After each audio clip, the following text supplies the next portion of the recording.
What's up, everybody? As promised, we sent you a survey, asked you a couple questions, told you to ask us some questions. We had some great feedback from the team, mostly positive about everyone excited to work here, feel like they're being treated well. So we're looking forward to now answering a few questions. Let me get in the back of this beautiful Ford Transit, open up. There's a couple doors. There's our beautiful mailbag. There it is. Let's see what's in there. Hey! Oh, it's CJ. Oh, it's hot in there. Okay. Let's answer some questions. All right. Get that mount, all this beautiful camera work. We are in. We're going to keep that cross breeze. Hope you can hear me. Daniel's sick, so we are not going to have him cough on the video, but I have a bunch of questions that I want to answer for you guys. So let's get started. First of all was about the incentive. You probably saw, many of you saw on your paycheck this last week. So anyone who was fantastic and also had perfect attendance each week got a bonus. I misspoke in the first video. It said it was a $25 bonus. It is $25 for all full-time employees. Part-time employees are working fewer days. That's a $15 bonus. So if you're full-time for 5 days, $25 for fantastic, perfect attendance. And if you are part-time, that's a $15 bonus. You'll see that on your paycheck. All right, mailbag number one, into the mailbag. Next, about the raffle. I dropped the mailbag. About the raffle, we are going to, I took all the feedback that you had for prizes. Most people want money or some version of money. Totally get that. In order to make this fun and bigger, what we're going to do is keep the same value of raffle that I had planned originally, but in order to have more tickets in the mix, what we're going to do is make it a 3-month raffle. We had talked at the beginning, maybe monthly, maybe 3 months. So we're going to make a bigger one every 3 months, but we'll hand out your raffle tickets at the end of each month so that you can see, hey, do I want to put these in the big flat screen TV? Do I want to put these in the uniform swag, or do I want to put these in the just give me more money in one way or another bucket? You can choose how to put your raffle tickets. We're going to do that in the 3-month form, so you'll see those raffle tickets coming sometime in the next week or so when we wrap up August. You'll get those raffle tickets and decide where to put them. That's the game plan for now. More to come on raffle. Question, how are routes decided? Where do we go? How many stops are there? How many packages are on those routes? All those questions. Great questions. They come up a lot, mailbag and otherwise, so let me talk about that. Daniel and I, on Thursday or Friday of every week, tell Amazon, hey, next week we can have this many routes on each day, whether that's 20 routes a day or different each day. We commit to a number of routes, and that's based on how many people we have scheduled to work. Everything else is completely out of our control. We find out somewhere between 10:45 and 11:15 each morning where our routes are, how many packages are on that route, how many stops are on that route, and then Daniel and I spend, that like 30-minute time period before everyone gets in each morning to make sure that we are setting you up for success as much as possible. So we try to put you in areas where you've been successful before. We try to balance out who's going where, who's familiar with different areas. We don't have any control over the number of packages, the number of stops. We do have control in giving feedback if a route is messed up or something's wrong, and more on that later. But basically, we come in, see where things are, and we know, hey, this person's been successful here, this person's been successful here. Let's try to put them in those areas again. So we just say we're going to have 22 routes tomorrow, and then when we get in the morning, we find out where those routes are. I wish we had a little bit more information, a little bit control sooner. It'd be great if everyone could look at their route beforehand and kind of prep, see where the business are, things like that. Unfortunately, we're just kind of getting it in the last minute. So that's where we are with that one. Great question. Vans, how do you get vans assigned? Hey, I want to drive the Ford. Hey, I want to drive the Dodge. Good questions, good feedback there. We've learned a lot over this last month and a half about what does and doesn't work with each of the vans. Everything has their pros and cons. The Mercedes have a ton of space, the most movability, the best ability to fit as many packages as possible, and they are branded. That's pros and cons, but we try to send the Mercedes to areas that have more paved roads, more communities that have gates, so that if you have trouble getting in, you look better in a prime van. The Fords are kind of our generalist vehicle. They work in most areas. They drive pretty well in the dirt, better than the Mercedes. Not quite as much space, but their turn radius isn't as good as the third one, which is the ProMaster. The ProMaster handles those dirt roads a lot better, has a good turn radius. Again, not as much space. There's that head space right behind where the driver is. It's not really head space, it's where you hit your head. So that's less ideal in that one, but we try to see where are the routes, who's driving there, what are the best vehicles to put you there so that you're safe, you're successful. So that's how we pick the vans each day. It's not a perfect science, but we do our best, again, when we're making all these decisions to try to set you up for success. Next question. Can you please lower the cost of health insurance? I wish I could say yes. We feel really good about what we were able to do with what we had. The cheapest plan for a single individual was $79 per month coming from you. I do think there's a good balance in healthcare.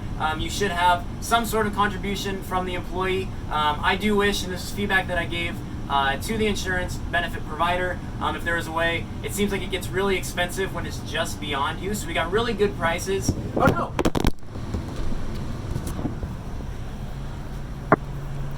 We're gonna keep that in there. We're not gonna edit it out. And that's what happens when you have a dead mount in your van. And that's why it's not on the van on the road. It's used for a video. We're still rolling. So I do wish that we could have cheaper insurance costs for the individual that also adds in either children or a spouse. Those do seem a little expensive. At this point in time, I don't have any control, but we will be pushing for that in open enrollment.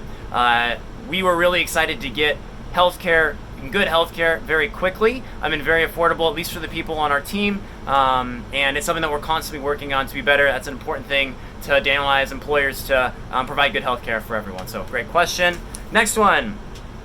Concerns about late deliveries. Hey, it's getting, it's hard to deliver in certain areas now when the sun goes down, and as soon as we get to daylight savings, as soon as we get to winter, that's going to be a lot more difficult. Daniel and I are already kicking and screaming about this, which is my nice way of saying, escalating this issue, because truthfully, I don't think that Amazon in the building is really thinking about what's going to happen when it gets to winter months. Cycle 2, which is what we're on, which is starting later in the day and doing an 8-hour route, is relatively new to Amazon. That started about, I hope this wind doesn't make it too hard to hear, but we'll see. That started about 2 months before we got on the road, so this summer was the first time they've had that, so there's never been a winter Cycle 2 before, and when everyone else is doing their 10-hour shift at 8 a.m. or 9 a.m., they're getting in, maybe the end of their shift in the winter is getting dark, but that's about it. So we started escalating and having those conversations and saying, hey, we need to think about this now, because if we don't have a good solution, it's not going to be safe. We talked about how difficult it is to find locations. We talked about how unsafe it can be in many areas. There's dirt roads that are difficult to drive on during the day, much less when it's dark. And so I don't have a good answer yet, but what I can say is we are pushing for that and fighting for that, because I don't think it's going to be possible to set up if we just did the same thing we're doing today in the winter hours coming up. So we're trying to get moved earlier. We're trying to see what we can do to make that possible and accommodate those light hours, but it's a work in progress, and I'll keep you posted and let you know here and at Stand Up when we have a good answer on that. Another question on that was related to the route timing was, hey, how come the people that leave in the morning seem to have all the close routes, and the people that leave in the afternoon, which is us, seem to have all the far away routes? Great question. It actually isn't that simple. We kind of move around each day. It's not as locked as Daniel or I actually originally anticipated with where we were going, where we'd be delivering. I know the last 3 days we've actually been much more central Tucson and Tucson primer, if you will, and had less in the Catalina foothills, almost nothing down in Sahuarita or Tubac area, nothing down in Corona de Tucson. So it seems to move around a little bit. Not entirely sure why that happens, but it isn't as cut and dry, because we looked into that and said, hey, we need to get some more, routes that are close to the station. There's pros and cons to far drives and short drives and things like that, even though both are factored in to the routing. But it's not as clear as these guys get this area, we get another. So great question. We do our best to fight for the routes that make the most sense for us, but most of that, like I said earlier on, is out of our control. We just do the best with what we have, and honestly, you guys have been doing an excellent job, and Dan and I are really appreciative of that. We'll go from there. All right. I think this is my last question in the mailbag. It is. More uniforms. Can I get more uniforms? How do I get more uniforms? CJ, you promised me that we have more uniforms coming to Stand Up, and then that same day you didn't have uniforms. Totally true. We had a bunch of uniforms come in, so we thought it was actually a box of a bunch of shorts, which I had ordered ahead of time for future hires and future uniform rounds coming out. and all of the shirts are back ordered. What happened in the network is, and you'll notice around the building, they upped their uniform policy, so all the old DSPs who didn't have uniforms previously now have to have a uniform to get on a road, so the uniform vendor is way behind. As a result, stuff's on back order. As soon as we get it, I will get that out to you. Once you cross the 1 month mark, that's when you're eligible for that 3rd uniform. And the other thing that Daniel and I talked about, this is actually an idea from Brian, so shout out to Brian Hotstetler there, was, hey, that incentive bonus for fantastic and perfect attendance, is there a way that maybe instead of a $25 bonus, I could pick to get another shirt or to get another pair of shorts? I think that's totally reasonable, and that's a way that I can work with the Amazon rules, because I'm not allowed to charge anybody for anything at all in this, which is great. We love that, and we can protect our team that way, everything from accidents to tows to flat tires to uniforms. But I'd love to get a way to get more to more folks, and so I think a good trade-off, and this is something we can work on, and we'll kind of build out a little bit. But hey, instead, the next paycheck, instead of, if I get fantastic and perfect attendance, I'd love another shirt. Instead of getting that $25 bonus, I think we can work that out. So more to come, more uniforms to come. I'm excited. Daniel's excited. He's getting healthier so he can be in this next video. The wind's picking up. I hope you can hear me. As always, have fun, be safe, count on horse.